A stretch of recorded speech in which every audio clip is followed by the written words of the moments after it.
Coucou, c'est Kenza Farah. Retrouvez-moi sur Meilleure Soirée TV. Bisous.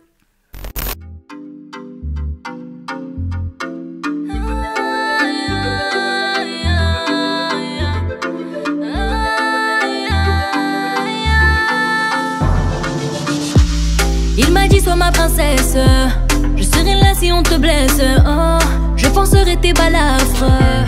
Elle m'a dit de l'oublier et qu'elle allait se marier. Notre histoire aux oubliettes, c'est trop tard.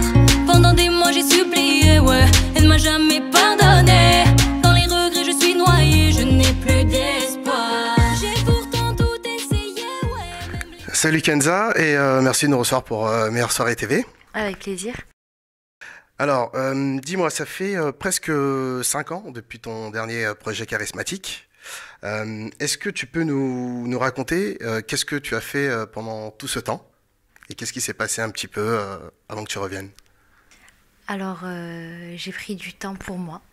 Déjà, j'ai pas mal voyagé et j'ai pas mal écrit aussi. Ça m'a permis vraiment de prendre le temps de vivre pour avoir des choses à raconter, pour retrouver aussi l'inspiration et puis l'envie de retourner en studio, l'envie d'écrire et puis comme je te disais, l'envie de vivre des choses pour pouvoir les raconter par la suite. J'ai beaucoup profité de ma famille et j'ai fait des choses aussi dans ma vie perso, donc voilà, pas mal de choses. D'accord. Est-ce que tu peux nous dire un petit peu où est-ce que tu as voyagé? Qu'est-ce que tu as découvert comme pays? J'ai fait le Brésil, j'ai fait la Thaïlande, j'ai été aussi au Maghreb me ressourcer chez moi. Donc voilà, entre autres, j'ai fait plein de pays. Alors, à la vitesse où le monde de la musique évolue, est-ce que tu as eu à un moment donné des hésitations avant de revenir? Est-ce que tu as eu des doutes ou tu savais que tu allais revenir? J'en avais l'envie. Mhm. Après, je ne savais pas quand. C'est vrai que quand on rencontre des personnes qui nous suivent, quand on va à la rencontre du public, et puis aujourd'hui avec les réseaux sociaux aussi, on reçoit énormément de messages. Ouais. C'est vrai que c'est encourageant. Et c'est ça aussi qui m'a donné envie de revenir ces derniers temps. Quand on reçoit des messages et qu'on nous dit voilà, reviens, tu nous manques, c'est quand, c'est quand, c'est quand. Du coup, j'avais vraiment envie de revenir quand j'en avais envie. Mhm. Mais aussi parce qu'on me le demandait. Et j'ai su que c'était le bon moment parce que j'étais prête, tout simplement.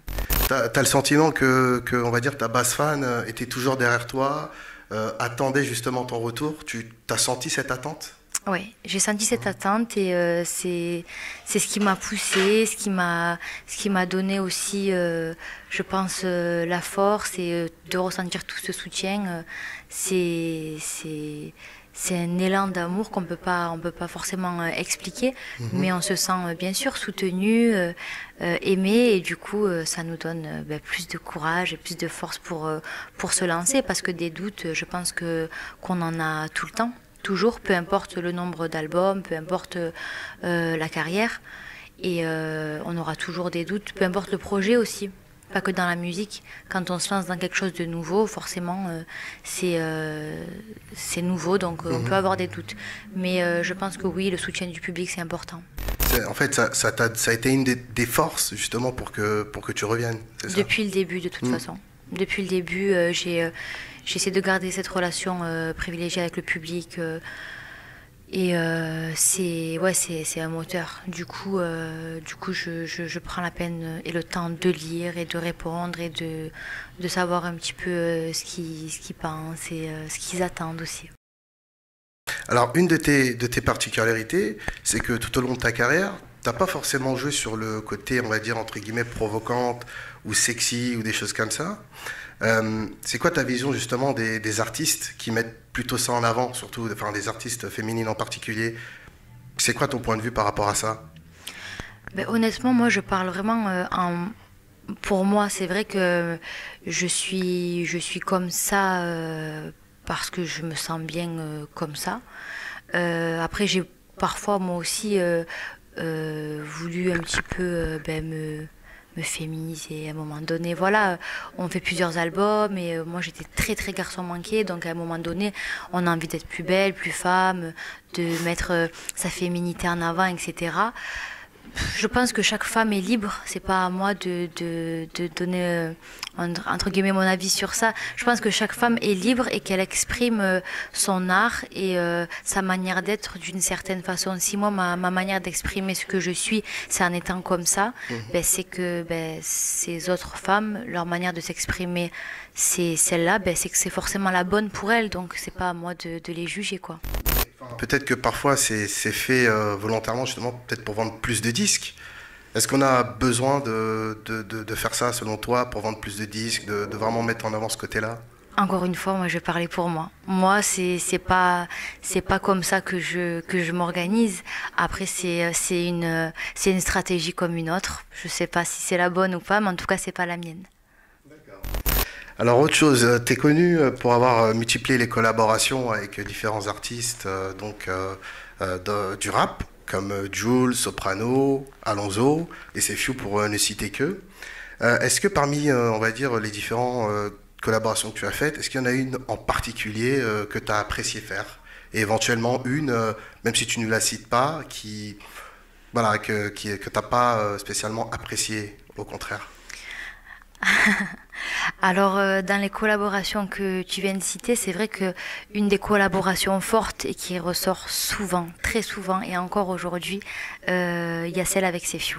Ouais. Lettre du front, c'est un titre qui a plus de 10 ans et on m'en parle encore aujourd'hui, vraiment. C'est un titre, on me demande tout le temps, est-ce qu'il y aura une suite? Est-ce qu'il y aura Lettre du front 2? Parce qu'à la fin, il dit, je reviendrai, Inch'Allah. Donc, c'est vrai qu'on m'en parle tout le temps de ce titre. Et pour moi, c'est un des plus beaux titres, vraiment une des plus belles collaborations. J'ai vraiment aimé faire ce titre, il y avait une magie très spéciale.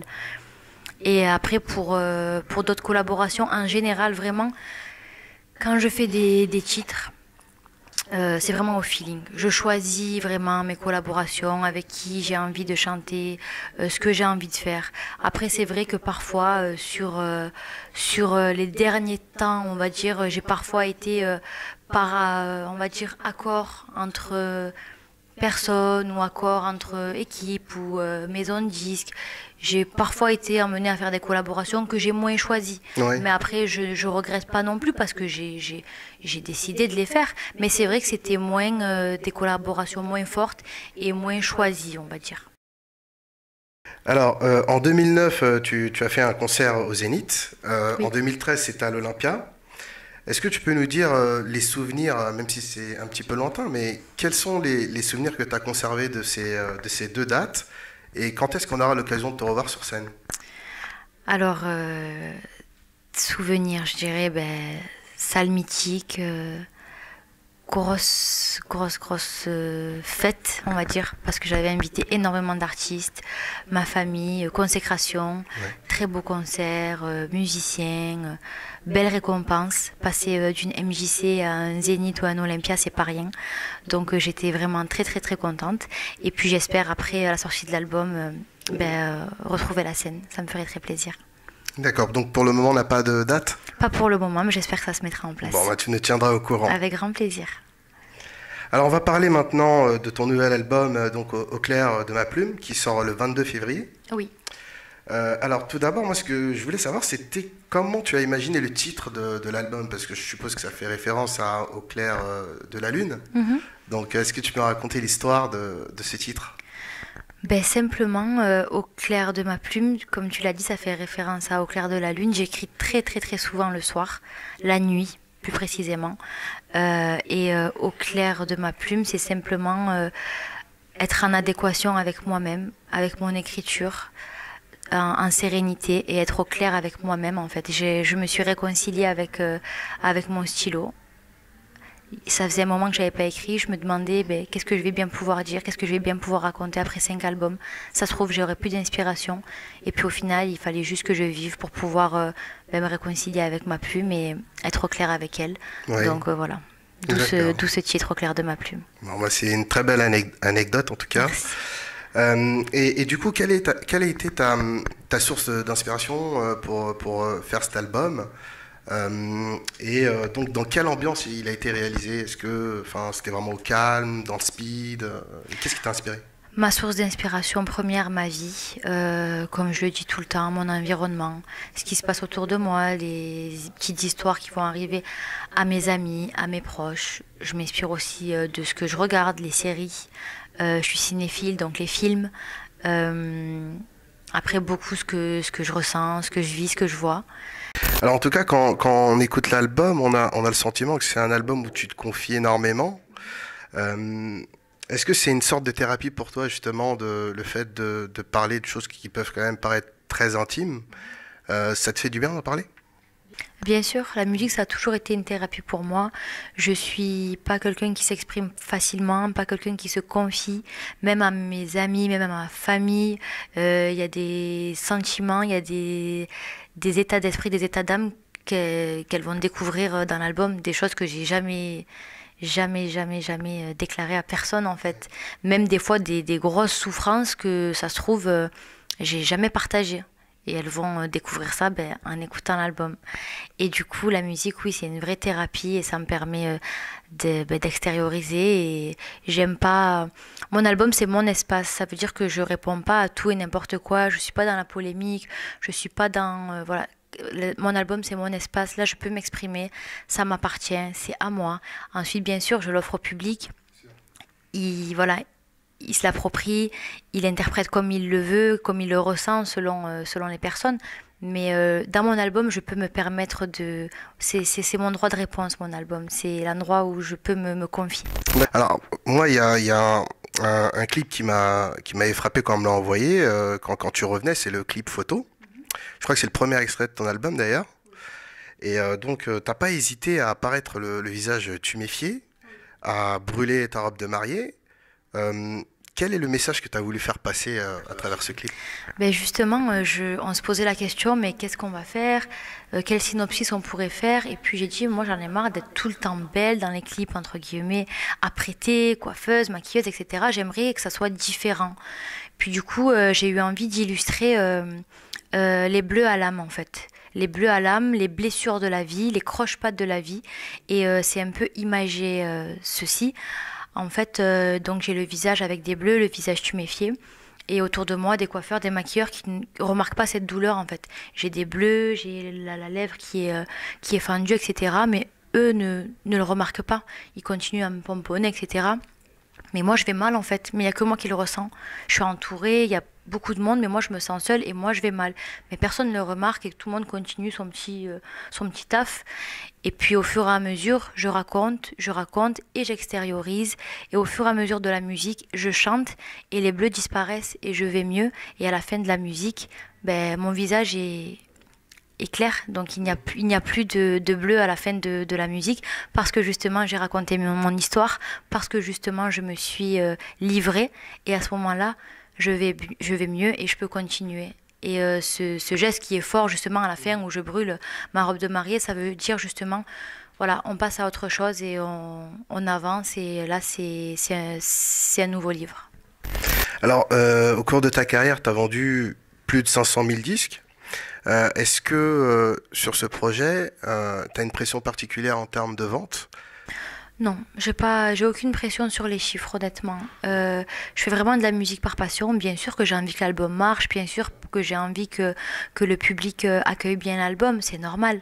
Après, j'ai pas de pression particulière, honnêtement, parce que j'ai pas envie de rentrer dans la parano de beaucoup d'artistes qui reculent à chaque fois leur projet, justement parce qu'il n'y a pas assez de vues, parce qu'il n'y a pas assez de médias, du coup attendent, du coup mettent leur titres de côté, du coup leurs titres vieillissent, du coup les titres sont trop vieux, du coup on les recommence, et quand on recommence les titres, il n'y a toujours pas assez de vues, il n'y a toujours pas assez de médias, mais je vais pas brader ma musique, laisser ma musique dans un placard au nom de pas assez de vues ou au nom de pas assez de médias. Non, moi mes rêves de gloire, ils sont réalisés, re-réalisés, donc ce qui m'arrive c'est que du plus, c'est que du bonus, c'est que du positif. Ceux qui aiment ma musique, qui attendent ma musique, ils seront servis. Parce que l'album, il est abouti, il est bon, c'est un bon album, il y a des bons titres, je suis très fière de cet album. Donc c'était mon souci premier de faire de la bonne musique de qualité. Et ceux qui attendent ça, ils seront servis.